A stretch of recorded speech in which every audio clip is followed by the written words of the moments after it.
আমরা বলবো এরা টিএমসির গুন্ডা বাহিনী আমাদের এমএলএ কে কিভাবে আটকাচ্ছিল আপনারা দেখছেন। এটা কি পুলিশ প্রশাসনের এই কাজ হয় কোনোদিন দেখছেন আপনারা? এটা পশ্চিমবঙ্গে মমতার রাজ্যে দেখা যাচ্ছে। এই গুন্ডা বাহিনীর বিরুদ্ধে আমরা লড়ছি এবং আগামী এই সরকারকে আমরা একদম ছাড়খাড় করে দিয়ে রাখবো। দেখবেন আমাদের চন্দনরায় ডাবগ্রাম ফুলবাড়ি বিধানসভার কনভেনার কর্মীদের মারা হচ্ছে, সেখানে পুলিশ একটাও দেখা যাচ্ছে না।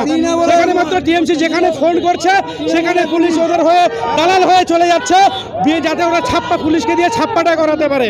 এই টিএমসির যে পুলিশ আছে এরা শুধুমাত্র পোশাকটাই আছে, কিন্তু ঘরে ঘরে এদের সবার কি আছে, ঘরে ঘরে এদের হচ্ছে টিএমসির পতাকা রয়েছে। এরা একমাত্র টিএমসি দালাল ছাড়া। শিলিগুড়ি 33 নম্বর ওয়ার্ডের চরম ঝাড়ের মধ্যে কিন্তু কার্যত বলা যায় যে এখানে রীতিমতো পুলিশের সঙ্গে বিজেপি কর্মীদের ব্যাপক ঘটনা এবং বিধায়কের গাড়ি ডাবগ্রাম ফুলবাড়ি বিধায়কের গাড়ি কিন্তু আটকে দেওয়া হয়েছে। কি হয়েছে, ঝামেলাটা কি? বিধায়ক এসেছে